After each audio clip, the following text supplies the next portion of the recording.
इस तरह से सिडनी की बुनियाद बनी। 15 साल हो गए सिडनी में कोकनी जमात बनने को। तो उसके बाद आप वहाँ से सिडनी छोड़ के चले गए मेलबर्न में। जी, फिर कुछ ऐसे मैरिजेस भी हुए उसी की वजह से, क्योंकि लोग फिर पूछते हैं अरे मेरा लड़के के लिए कुछ लड़की देखो। अभी मैंने कल एक कम्युनिटी पोस्ट में डाला था कि जमात के सिस्टम में आप क्या तब्दीली चाहते हैं, तो मुझे किसी साहब ने मैसेज भेजा आप तबलीग जमात बात करें या गांव की जमात। अल्लाह के बंदे, तबलीग जमात बाद में आई, कोकनी जमात बहुत पहले से है। एक ज़माना था कि जमात के लोग डिसीजन लेते थे, सब कोई भी चीज़ डिसीजन कि हम लोग गल्फ में हैं, आपको जमात को कुछ पैसा लगता है, एडिशनल पैसा लगता है, कुछ प्रोजेक्ट है तो आप सिर्फ हमको बोलते हैं कि पैसा भेजो पैसा, तो हमको खाली कैश मतलब वो कैशियर बना के रखा है, लेकिन जब डिसीजन की बात आती है तो हमको कंसल्ट नहीं करते। आप लोगों से रिक्वेस्ट है इस वीडियो को पूरा देखें, लाइक करें, शेयर करें, और हमारे थैंक्स का सुपर थैंक्स का बटन ऑन है, वहाँ उसके ज़रिए या ज्वाइन बटन के ज़रिए या फिर स्क्रीन पे आपको QR कोड नज़र आ रहा है, उसके ज़रिए भी आप हमें फाइनेंशियल हेल्प कर सकते हैं, ताकि इस तरह के अच्छे अच्छे एपिसोड और वीडियोस आपकी खिदमत में हम हमेशा हाजिर करते रहें, लेके आते रहें, पेश करते रहें। शुक्रिया, थैंक यू। अस्सलाम वालेकुम रहमतुल्लाहि व बरकातुहू। वालेकुम अस्सलाम व रहमतुल्लाहि व बरकातुहू। अकलत भाई जी, आज हमारे चैनल पे खास मेहमान है जनाब शकूर चिसेकर साहब। शकूर चिसेकर साहब, आपका इस्तकबाल है, बहुत बहुत वेलकम, शुक्रिया आपका कि आप इंडिया में आए, हमसे मुलाकात आपने की। इन शॉर्ट में इनका थोड़ा अपने बैकग्राउंड आपको बता देता हूँ कि शकूर चिसेकर साहब जो हैं ये रत्नागिरी डिस्ट्रिक्ट में खेड़ तालुके के टिसे गाँव से हैं। जी, इनकी पैदाइश गांव में हुई जी, और गांव का सिस्टम देखा, गांव का जमात का सिस्टम देखा, और वो चीज़ें इन्होंने जो बचपन जो देखी सीखी थी, मुंबई में आए और मुंबई में जॉब किया, और जॉब करते हुए ऑस्ट्रेलिया जब गए तो वहाँ पे इन्होंने कोकनी जमात की बुनियाद डाली, बल्कि ये वहाँ के फाउंडर हैं कोकनी जमात के। तो कोकनी जमात के फाउंडर जो है, तो इन्होंने कौन सी जमातें बनाई और किस तरह से बनाई, ये खास आज एपिसोड में इनसे हमारी इंटरव्यू है। तो शकूर चिसेकर साहब ये बताइए कि जब आप ऑस्ट्रेलिया गए और वहाँ पे कोकनी जमात की जो फाउंडेशन या बुनियाद जो आपने डाली, उसके पीछे क्या रीजंस थे? पहली बात मैं आपका शुक्रिया अदा करना चाहता हूँ, क्योंकि आप ये जो चैनल आपने जो कोकनी माउंटेनियर चालू किया है, उसकी वजह से मेरा इवन लड़का भी इतना आपसे इम्प्रेस्ड है। वो बोलता है कि मैं ऑस्ट्रेलिया में रह के भी मुझे ऐसा लगता है मैं एक्चुअली गाँव में रह रहा हूँ। बहुत सारे उसने वीडियोज देखे, बहुत सारा, और मुझे काफ़ी लोग बता रहे हैं कि आपकी मतलब ये चैनल की वजह से कोकनी का रियल कल्चर, कोकनी हम कैसे जीते हैं, खाते हैं, पीते हैं, क्या करते हैं, उसकी हर चीज़ की मालूमात हो रही है। बहुत इसके लिए बहुत मैं आपका शुक्रिया अदा करता हूँ। आपके बेटे का नाम क्या है? मुसन्निफ। मुझे बराबर इंस्टा पे जब मैं कोई भी फोटो डालता हूँ तो सबसे पहला लाइक जो है उसी का आता है, मुसन्निफ चिसेकर जी। बहुत बहुत शुक्रिया मुसन्निफ चिसेकर, हमें इंस्टाग्राम पे फॉलो करने के लिए भी और वीडियोस को सबसे पहले देखने और लाइक करने के लिए भी। जी सर। जी, तो अभी ऑस्ट्रेलिया जाने के बाद में मैंने एक चीज़ देखी कि वहाँ कुछ लोगों ने वहाँ जमात बनाने की कोशिश की, लेकिन वो कामयाब नहीं हुए। तीन बार अटेम्प्ट हुआ, वो इसलिए नहीं कामयाब हुए कि वो लोग जो जैसे गल्फ में जमात होती है उसी लाइन पे चल रहे थे कि आपको अगर पैसे की ज़रूरत हो, आपकी किसी फाइनेंशियल हेल्प की ज़रूरत हो तो हमारी जमात होनी चाहिए। अब वो गल्फ में कोई जाता है तो वहाँ पे कोई पुअर मतलब गरीब आदमी होता है, उसकी ज़रूरत होती है कुछ। ऑस्ट्रेलिया में वैसी ज़रूरत नहीं होती कि ऑस्ट्रेलिया में गवर्नमेंट आपको पूरा संभाल लेती है, आपको कोई चीज़ की किस्म की ज़रूरत नहीं होती, तो वो फंडा वहाँ चलाना है, इसलिए नहीं। तो मैंने वहाँ लोगों को मीटिंग लेके बोला कि भले हमको पैसे की जरूरत नहीं है, लेकिन हमारा कल्चर मेंटेन करने की तो जरूरत है। हमारे बच्चे कल जाके कोकनी लोगों बच्चियों से शादी करें, हमारा कोकनी लैंग्वेज है उसको जिंदा रखें, और कोकनी जैसे कोई आने के बाद में उसकी जॉब के बारे में स्ट्रगल कर रहा हो तो उसको मालूमात मिले, कौन सी चीज़ कहाँ पे सस्ते मिलती है वो मालूमात हो जाए। ऐसी बहुत सारी मालूमात के लिए तो कम से कम कोकनी एक जगह पे आ जाए, तो वो मकसद से हमने किया, और वो मकसद फिर लोगों को लगा हाँ दिस मेक्स सेंस, मतलब ये चीज़ सही है, और इसी वजह से लोगों का सपोर्ट अच्छा रहा। फिर हमने मतलब सिडनी में ये कोकनी जमात चालू कर दी। सबसे पहले ऑस्ट्रेलिया की सिडनी शहर में आपने जमात चालू की? जी बिल्कुल। तो वहाँ पे सिडनी में जो परमानेंट रहने वाले अपने लोग जो हैं जी हाँ बिल्कुल।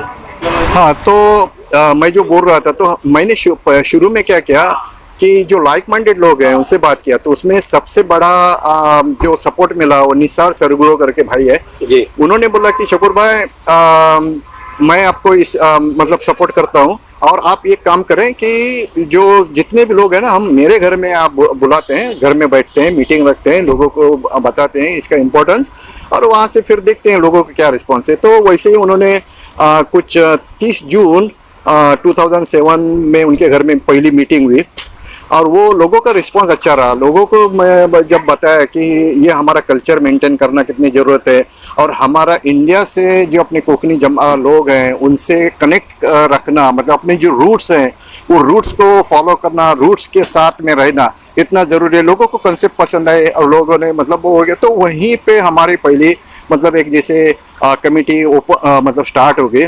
तो वो कमेटी में पहले जो सिराज सरगुरो जो भाई हैं उनको हमने चेयरमैन बनाया, और कमेटी में फिर निसार सरगुरो भाई थे। मैंने सेक्रेटरी का रोल मतलब एक्सेप्ट किया। और नॉर्मली मैं सेक्रेटरी का इसलिए रोल एक्सेप्ट करता हूँ कि सेक्रेटरी को बहुत सारे काम करने होते हैं। अगर चेयरमैन बन जाता है और सेक्रेटरी अगर उतना काम नहीं करता तो मुश्किल होती है। तो मेरे को पोस्ट का कोई वो नहीं था कि चेयरमैन बने या करने, तो मैंने वो सब सेक्रेटरी के रोल के लिए मुझे लगा मैं ज़्यादा फिट हूँ, तो मैंने वो रोल वो सब किया। और फिर जो इनिशियली जो थे वो हमको जो सपोर्ट मिला था लेडीज़ में, वो जेबा अपा हमारी है मालदार, वो अफ्रीका से आई थी। तो वो उनके हस्बैंड रफ़ीक मालदार साहब। फिर फारूक डावरे, वो हमारे मतलब महाड़ साइड के हैं। तो वो फिर आए, और इनके साथ में हमने पहली मतलब हमारी जो कमेटी है वो स्टार्ट हो गई। फिर बाद में लोग बदलते गए, मतलब दूसरे लोग चेयरमैन होते गए। जैसे एक टाइम में रफ़ीक मालदार साहब थे, वो भी फिर चेयरमैन हुए। तो काफ़ी, और अभी आज के डेट में फारूक डावरे साहब भाई हैं, वो आज के डेट में चेयरमैन है। और दूसरे फिर कमेटी के मेंबर्स एवरी ईयर जैसे इलेक्शन होता है उसके हिसाब से चेंज होते रहे। तो इस तरह से सिडनी की बुनियाद बनी। और माशाल्लाह मुझे ये बताते हुए खुशी है कि आज मैं सिडनी में नहीं हूँ, लेकिन आज मेरे से भी अच्छा ये लोग मैनेज कर रहे हैं, और उसी चीज़ की मुझे सबसे बड़ी खुशी है और फ़ख्र भी है। 15 साल हो गए सिडनी में कोकनी जमात बनने को। हाँ, 15 साल 2007 से 2022 तक। बिल्कुल बिल्कुल जी। तो उसके बाद आप वहाँ से सिडनी छोड़ के चले गए मेलबर्न में। जी जी। तो वहाँ पे कोकनी जमात थी कि वहाँ भी कोकनी जमात बनानी पड़ी? नहीं, तो फिर क्या हो गया, मेलबर्न में आया तो मेलबर्न में मुझे सबसे बड़ा बेनिफिट क्या मिला मेलबर्न में। जैसे सिडनी में क्या था, मुझे लोगों को कन्विंस करना पड़ा, क्योंकि 3 बार लोगों ने कोशिश की थी, नाकामयाबी मिली थी, कोई इसको रिस्पॉन्स नहीं मिल रहा था। मेलबर्न में उल्टा हो गया। मेलबर्न क्या हो गया कि मेलबर्न में रहने वाले लोग बोलने लगे कि अरे सिडनी में देखो अपनी कोकनी जमात है, यहाँ नहीं है। तो जैसे में ये यहाँ है तो मेरे लोग पीछे पड़ गए। बोलते हैं शकूर भाई अभी आप मैं 2 महीना, अभी 2 महीना तो मुझे लगता है सेटल होने को। कौन से साल में गए थे आप मेलबर्न? 2015 में। 2015 में चले गए? जी। तो 1 मार्च को मैं चला गया, और मार्च अप्रैल मई महीने तक लोगों ने इंतज़ार किया, और फिर लोग पीछे पड़ने लगे। मैं बोला मुझे कम से कम सेटल तो होने दो। तो वो बोलते हैं नहीं चकुर भाई पहला आप यहाँ कुछ तो करो, जैसे आपने सिडनी में हम लोग मिसाल देते हैं कि ऐसी जमात यहाँ होनी चाहिए। तो मेलबर्न में मुझे वो बहुत बड़ा बेनिफिट मिला, क्योंकि लोग मुझे जानते थे कि मैं सिडनी में अच्छा लोग अभी मैनेज कर रहे हैं, अच्छा मतलब अपना जमात है, लोगों के बेनिफिट मालूम पड़े सबको। तो यहाँ पे तो लोग मुझे पीछे पड़े। तो फिर मैंने 1 जुलाई को मीटिंग यहाँ पे रखी 15 को, और यहाँ कुछ करना नहीं पड़ा। लोगों को ऑलरेडी कन्विंस हो गए थे कि ये चीज़ अच्छी होती है, कुछ ऐसे एक्स्ट्रा ऑर्डनरी कुछ कन्विंस करने की बात नहीं हुई। सीधा ओपन कर दिया, मतलब ये हमारी जमात जो है वो ओपन हो गई। तो शुरू में जो है वो अभी हसीब से शेख जो है वो मतलब काफ़ी सपोर्टिव रहा। फिर मुश्ताक परकर की फैमिली है, तो मुश्ताक परकर यहाँ काफ़ी सालों से हैं उनकी फैमिली। तो मुश्ताक परकर को हमने रिक्वेस्ट किया वो चेयरमैन बने। मैं एज यूजुअल शुरू में सेक्रेटरी बना। हसीब शेख और बाकी कुछ जैसे मेंबर्स थे। तो जैसे फॉर एग्जांपल उनकी मुश्ताक परकर जो है उनकी वाइफ है यास्मीन परकर, वो काफ़ी एक्टिव थी उसमें। एक बंदा लंदन से आया था तो शुमेल दलवी करके, तो वो भी काफ़ी एक्टिव था। तो ये लोगों को लेके हमारी पहली कमेटी हुई।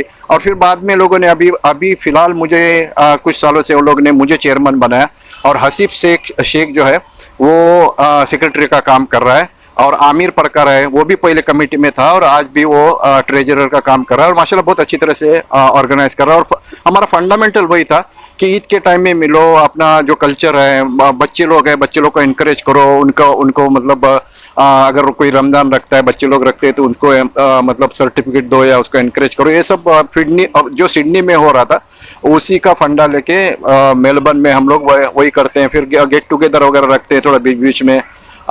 तो इस तरह से यहाँ पे भी जमात हमने ओपन की है। हाँ, तो मैं इसके बारे में अभी सवाल पूछने वाला हूँ। अभी आप बताए, हम लोग चलते चलते बात करते हैं। हम यहाँ के एक रिसोर्ट में आए हैं, वेस्टर्न एक्सप्रेस हाईवे पे, जो पाली विलेज रिसोर्ट है। यहाँ देखिए काफी और अच्छा उजाला भी दिखाई दे रहा है। अब ये बताइए कि आपने जैसे सिडनी में और मेलबर्न में जो कोकनी जमातें जो बनाई है, जी जी, तो इसके पीछे कुछ उसका बेनिफिट मिला कम्युनिटी को, कि कैसा लगा कि भाई इससे लोग जुड़ रहे हैं, आपस में मोहब्बत भी हो रही है, इंट्रोडक्शन हो रहा है, थोड़ा मांगती है। हाँ हाँ, नहीं वो तो हुआ। जैसे फॉर एग्जांपल हमारे यहाँ भी कुछ ऐसे इमरजेंसीज हुए, कुछ जैसे एक डेथ हुई थी, तो वो डेथ में मतलब लोगों ने इमीडिएटली जाके उनको मतलब सब पूरी कम्युनिटी गई, तो एक बहुत बड़ा मोरल सपोर्ट होता है। सब चीज़ पैसे की नहीं होती है, चलो ठीक है उनके पास वो पैसा था पैसा, लेकिन जब डेथ होती है तो आदमी को पैसे की जरूरत नहीं होती है, उनको होता है कि कोई आए। फिर घर वाले तो क्या, अभी वो बाकी जो फॉर्मेलिटीज होती है कुछ भी, तो घर वाले तो करने के मतलब काबिल तो रहते हैं, लेकिन इस हालत में रहते, मेंटली इस हालत में नहीं रहते कि वो कुछ करे, कुछ सोचे, कुछ करे। तो एक कम्युनिटी के जो लोग जाते हैं और उनको कुछ करने नहीं देते, जैसे हम लोग खाना खा के लेकर जाते हैं, फिर उनके साथ में बैठते, साथ में खाना खाते, तो वो जो चीज़ का जो एक मोरल सपोर्ट होता है वो तो हुआ। फिर कुछ ऐसे मैरिजेस भी हुए उसी की वजह से, क्योंकि लोग फिर पूछते हैं अरे मेरा लड़के के लिए कुछ लड़की देखो, तो भी हाँ मेरे नज़र में है। तो कुछ ऐसे रिश्ते भी बने, कुछ ऐसे जॉब्स के लिए भी लोगों को फायदा हुआ कि अरे फलाना वहाँ ट्राई कर, वहाँ ये है। तो इस तरीके के बेनिफिट हुए। तो सब बेनिफिट नहीं बता सकता, मतलब अभी जितना याद आ रहा है उतना बता रहा हूँ, लेकिन इस तरीके के बेनिफिट हुए। और बहुत सारी चीज़ में लोग ये बोलते हैं कि जो एडवाइस होती है ना, कि अब क्या होता है हमारे कम्युनिटी बेनिफिट क्या होता है, बहुत सारे कोई आईटी का एक्सपर्ट है, तो हम वो जाते हैं कि भाई इसका ज़रा सोल्यूशन है बता वगैरह, तो वो बोलता है ऐसा करो वैसा करो। कोई दूसरी चीज़ में एक्सपर्ट है, वो उसका बेनिफिट ले। तो ये एक्सपर्टीज का भी नॉलेज शेयरिंग भी होता है ना, उसका अपना एक बेनिफिट होता है। तो इस तरह से हमको हमारी कम्युनिटी साथ में आने से ऐसे कुछ बहुत सारे फायदे हुए जी। लोग जुड़ गए, अपनी लैंग्वेज में भी बात करते हैं, कोकनी में भी बात करेंगे, बिल्कुल अपनी तहजीब पे रिश्तेदारियां जो है एग्जैक्टली, और एक दूसरे के मसले मसाइल के वक्त भी इसका बेनिफिट्स है जी। बिल्कुल, तो इस तरह की हमारी कोकनी जमातें बहुत सारी, पाकिस्तान में, तंजानिया में बहुत पुरानी कोकनी जमात है, अपने दार एस सलाम में, और अपने अफ्रीका की बहुत सारी जो कंट्रीज है, south Africa, east west central जितने भी हैं, वहाँ पे भी कोकनी जमातें हैं। इवन अमेरिका में भी कोशिशें चल रही है, अमेरिका से वहाँ भी बनी हुई है। बिल्कुल। और इस तरह से है ना, हमारे लंदन में कोकनी जमातें हैं। दुनिया के तकरीबन हर कंट्री में जहाँ भी कोकनी है यूनाइटेड रहते हैं। और एक कंसेप्ट कोकनी जमात का हमारे गाँव से जो मिला है, हमारे बुजुर्गों ने जिन्होंने ये जमात का सिस्टम जो शुरू किया। अभी मैंने कल एक कम्युनिटी पोस्ट में डाला था कि जमात के सिस्टम में आप क्या तब्दीली चाहते हैं, तो मुझे किसी साहब ने मैसेज भेजा, आप तबलीग जमात बात करें या गांव की जमात। अल्लाह के बंदे, तबलीग जमात बाद में आई, कोकनी जमात बहुत पहले से है। यूनाइटेड रहना, मैसेज है, लोगों को एक साथ जोड़ना, ऐसे बहुत सारे बेनिफिट्स हैं।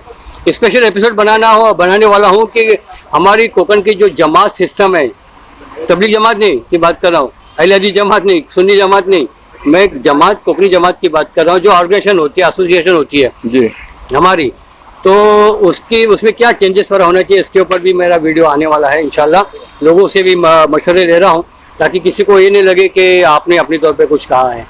तो सर, आप कुछ और मैसेज देना चाहेंगे और कुछ कहना चाहोगे? नहीं, ये जो आपने जमात के बारे में बोला ना, तो हमारी जमात तो है, लेकिन जमात का जिस तरह से हम बेनिफिट लेना चाहिए ना, उस तरह से हम बेनिफिट ले सकते हैं, लेकिन ले नहीं रहे। जैसे फॉर एग्जांपल हमको होना क्या चाहिए मालूम है कि जैसे अभी गवर्नमेंट की कोई भी स्कीम है, तो जमात के पास अगर आती है और बोलते हैं चलो ये गवर्नमेंट की स्कीम है, तो बिजनेस की स्कीम है, ये स्कीम है, वो तो जमात के पास में जाना चाहिए। वो बच्चे लोग को गाइडेंस कर सकते कि ये स्कीम है, इसका फ़ायदा उठाओ, ये करो वो करो। हर चीज़ हमारा कुछ भी है ना, तो जमात के पास अगर जाके जमात, क्योंकि वो नेटवर्क बनता है, तो वो नेटवर्क तो है हमारे पास, जमात तो है, लेकिन हम कुछ करते नहीं, वो नेटवर्क का फ़ायदा नहीं ले रहे, वो लेना चाहिए। दूसरी बात क्या होनी चाहिए, एक ज़माना था कि जमात के लोग डिसीजन लेते थे, सब कोई भी चीज़ डिसीजन, और हम लोग गल्फ में या किधर एनआरआई है, तो वो कुछ मतलब उनका कंसल्ट नहीं कर सकते थे, करते थे क्योंकि कर भी नहीं सकते थे, क्योंकि वो मुमकिन नहीं था। लेकिन आज के डेट में कैसा है, डिजिटल वर्ल्ड है, तो मेरे हिसाब से क्या होना चाहिए, अब लोगों को ऐसा लगने लगा है कि हम लोग गल्फ में हैं, आपको जमात को कुछ पैसा लगता है, एडिशनल पैसा लगता है, कुछ प्रोजेक्ट है, तो आप सिर्फ हमको बोलते हैं कि पैसा भेजो पैसा, तो हमको खाली कैश मतलब वो कैशियर बना के रखा है, लेकिन जब डिसीजन की बात आती है तो हमको कंसल्ट नहीं करते। तो अभी जमाती लोगों को ये भी करना चाहिए कि कुछ जैसे फॉर एग्जांपल कुछ बड़ा प्रोजेक्ट है, तो जितने भी हमारे गल्फ में या बाहर लोग हैं उनकी एक कमेटी रखनी चाहिए, उनको कंसल्ट करना चाहिए कि हमारे गांव के लिए ये करना है, आपकी क्या राय है। तो उनको लगेगा कि चलो हमसे सिर्फ पैसा नहीं मांग रहे, हमारी राय भी ले रहे हैं, हमको इम्पोर्टेंस मिल रहा है। तो ये चीज़ जमात को अभी करनी चाहिए, कि वक्त बदल गया है और लोगों का अभी यंग लोगों का एटीट्यूड भी थोड़ा डिफरेंट होता है, सोचने का तरीका डिफरेंट होता है। वो सही है वो गलत की नहीं बात कर रहा हूँ, लेकिन वो जो है वो है, क्योंकि उनको एक्सपोजर डिफरेंट है, उसकी नॉलेज डिफरेंट है। अब वैल्यूज बदल गए, सोच बदल गई, तो हमको भी सब जमात को भी थोड़ा उसी हिसाब से चलना पड़ेगा, क्योंकि हमको यंग लोगों को साथ में लेकर चलना है, तो इस तरह से करना होगा। ये मेरा अपना मानना है। बिल्कुल बिल्कुल। आप अपनी इसके गांव की जमात का कुछ एक्सपीरियंस है? अच्छा, आप जब गांव में रहे, गांव के लिए कुछ वहाँ रहते हुए डेवलपमेंट के काम किए? जी जी जी जी, तो हमने हमारे गांव में ऐसा वो रखा है, सिस्टम रखा है कि ये मुद्दा मैंने 22 साल पहले उठाया था। तो तब तो ऐसा मैं मतलब ये बोलते हैं ना कि टाइम से बहुत आगे की बात कर रहा था। उस टाइम में जो बात थी किसी को हजम भी नहीं हुई, बहुत सारे लोग आ रहे थे फॉरेनर उनका आमला शिकतात वगैरह, वो वैसे वाली बात।